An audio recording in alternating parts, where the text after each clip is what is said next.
हरे कृष्णा। सभी भक्तों को श्रावण महात्म्य का 7वां अध्याय।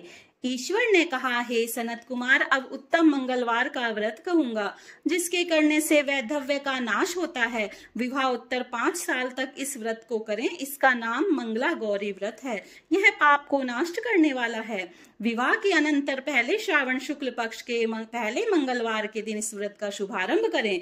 पुष्प मंडप निर्माण कर उसे कदली स्तंभ से शोभित करें। नाना तरह के फलों तथा रेशमी कपड़ों से विभूषित कर उसमें देवी की प्रतिमा स्थापित करें। यथाशक्ति उस प्रतिमा का अर्चन करें। उस प्रतिमा में मंगला गौरी का षोडश उपचारों से 16 दुर्वा दलों और 16 चिड़चिड़ा दलों से 16 चावल तथा 16 चने की दाल से अर्चन करें। 16 बत्तियों का एक दीपक हो या 16 दीप जलाकर भक्ति द्वारा दही तथा चावल का नैवेद्य समर्पण करें।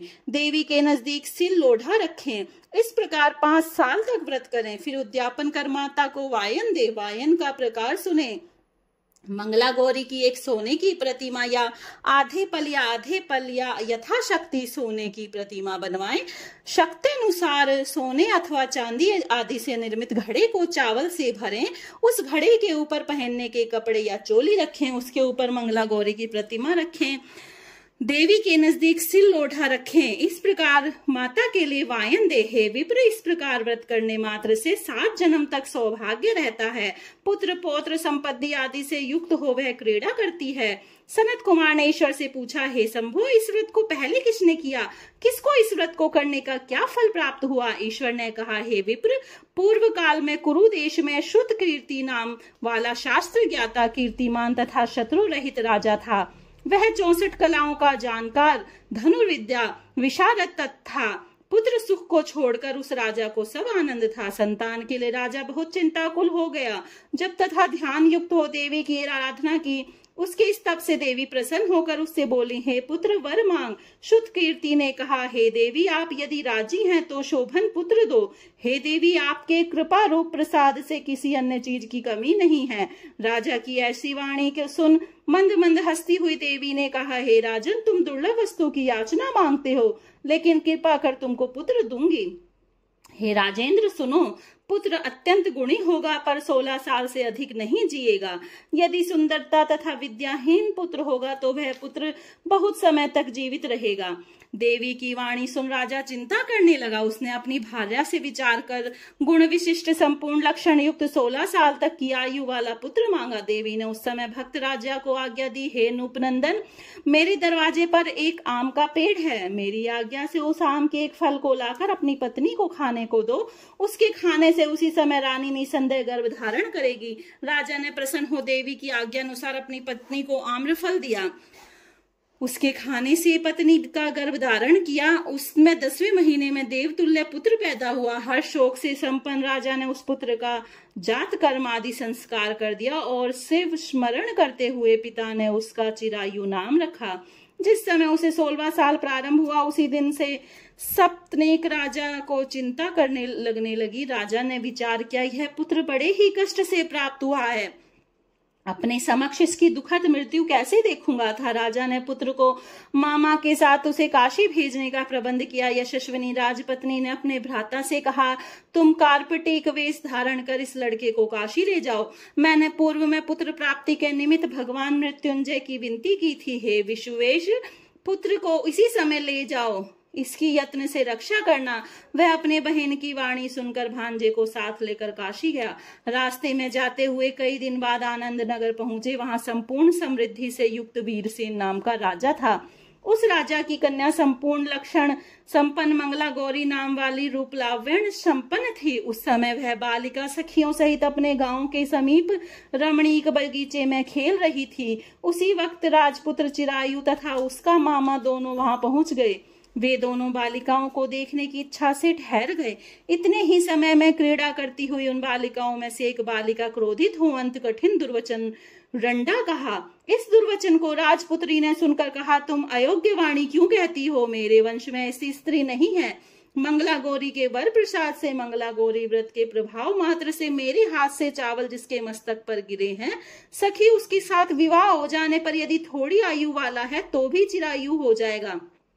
तदंतर सब बालिका अपने अपने घर चली गईं। उसी रोज राजकन्या का विवाह दिन था। बाली दे के दृढ़ धर्मा राजा के पुत्र सुकेतु नाम वाले को देना निश्चय हो चुका था। वह सुकेतु मूर्ख, कुरूप तथा बहिरा था। अतः वर पक्ष वालों ने मंडल में अन्य अच्छा वर ले जाने का निश्चय किया। विवाह हो जाने पर वहां सुकेतु चला जाएगा। यूं विचार कर चिरायु के समीप जाकर उसने मामा से कहा, यह बालक हमें दो, क्योंकि आपके बालक द्वारा हमारा कार्य सिद्ध होगा।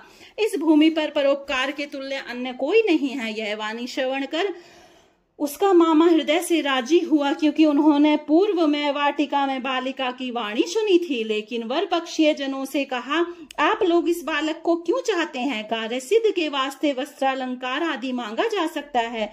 आप लोगों के गौरवार्थ फिर भी मैं दे देता हूँ। उन्होंने चिरायु को वहां ले जाकर विवाह कार्य सिद्ध किया।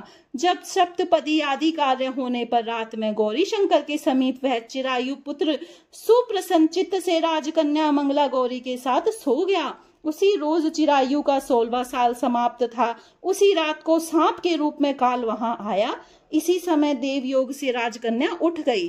वह सर्प को देख भयभील कांपने लगी। उस समय धीरता से राजकन्या ने सांप की पूजा की। 16 उपचार से अर्चन कर पीने के लिए बहुत सा दूध दिया और दीन वाणी से उस सांप की स्तुति की। मंगला गौरी ने प्रार्थना की कि मैं उत्तम व्रत करूंगी, मेरे पति देव उस सर्प से जीवित हों, ऐसा कीजिए। इस समय उस सांप ने कमंडलू में प्रवेश किया। अपनी कंचुकी से राजकन्या ने उस कमंडल का मुख बांधा। तदंतर उसके पतिदेव शरीर के अंगों को ऐंठते हुए जागकर उठे और अपनी पत्नी से कहा, हे प्रिय, मुझे भूख सता रही है। उसने माता के समीप जाकर पायस लड्डू लाकर पति को दिया। उसने प्रसन्नचित हो भोजन किया। हाथों को धोने के समय उसके हाथ से अंगूठी गिर गई। वह पान खाकर फिर सो गया। फिर वह राजपुत्री कमंडलू पात्र को फेंकने गई, लेकिन विधि विधान से बाहर जाने पर चमकते हुए हार की कांति देख विस्मय को प्राप्त हो गई। उस घट से स्थित हार को अपने कंठ में धारण किया।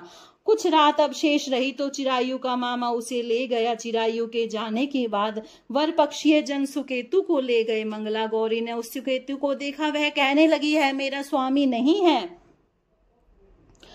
सभी वर पक्षीय महानुभाव राजकन्या से कहने लगे, हे सुभे, यह क्या कह रही हो? यदि कोई पहचान हो तो कहो। मंगला गौरी ने कहा, जिसने रात में नवरत्नों की निर्मित अंगूठी मुझे दी, वह इस उंगली में देकर पहचान करो। रात में स्वामी पतिदेव ने मुझे हार दिया है। उस हार के रत्नों की सुंदरता कैसी है, यह बतावें। यह तो कोई अन्य ही है। रात्रि के समय जो बातचीत हुई तथा भोजन क्या हुआ, उसे भी ये कहे तो यह मेरा पति होगा। यूं मंगला गौरी की वाणी सुन सब लोगों ने कहा, ठीक है, लेकिन चिन्हों में से सुकेतु को बतलाए हुए एक की भी पहचान नहीं मिली। तब सब लोगों ने मना किया। वर पक्षी जैसे आए थे वैसे ही चले गए। मंगला गौरी के पिता शुद्ध कीर्ति ने प्रसन्नचित हो अन्न जल आदि का एक सत्र यज्ञ किया और पक्षी सब कथा कानों कान सुनी कि स्वरूप के कुरूप हो जाने से किसी को भी ले आए थे। महल के बरामदे में चित्त के भीतर कन्या को राजा ने बिठाया। इस प्रकार 1 साल यात्रा करते हुए अपने मामा के साथ वह फिर अपनी ससुराल का वृत्तांत देखने के लिए आया। जब मंगला गौरी ने चिक के भीतर से उसे देखा तो लोकोत्तर प्रसन्न हो अपने माता पिता से कहा, मेरे पति आ गए। सहद गुणों को बुलाकर राजा ने पूर्व कहे हुए सारी पहचान देख पवित्र मुस्कान वाली पुत्री को चिरायु को दिया। शिष्य लोगों के सहित राजा ने विवाह उत्सव कर वस्त्र धारण किया, अश्व रथ और बहुत सी चीजें दे दी। फिर वह चिरायु अपनी पत्नी एवं मामा के सहित कुलनंदन सेना सहित अपने नगर गया। जब चिरायु के माता और पिताजी ने प्राणियों के मुखराविंद से उसके आने का समाचार सुना तो विश्वास नहीं किया, क्योंकि भाग्य विपरीत कैसे हो सकता है। इसी बीच वह चिरायु माता तथा पिताजी के पास गया। प्रेम मग्न हो चिरायु ने भक्ति द्वारा अपने माता पिता के चरणों में प्रणाम किया और माता पिता ने उसे चिरायु का मस्तक सूंघकर परमानंद प्राप्त किया। मंगला गौरी पुत्रवधू ने भी सास और ससुर को प्रणाम किया। पुत्रवधू को सास ने अपनी गोदी में बैठाकर सब बात पूछी। हे महामुने, मंगला गौरी पुत्रवधू ने श्रेष्ठ व्रत महात्म्य और जो कुछ इतिहास था सब कहा। शिव सनत कुमार से कहते हैं, हे सनत कुमार, इस मंगला गौरी व्रत को आपसे कहा, इसे जो सुनेगा या कीर्तन करेगा उसके सभी मनोरथ सिद्ध होंगे, इसमें संशय नहीं है। इति 7वां अध्याय समाप्तम। राधे राधे।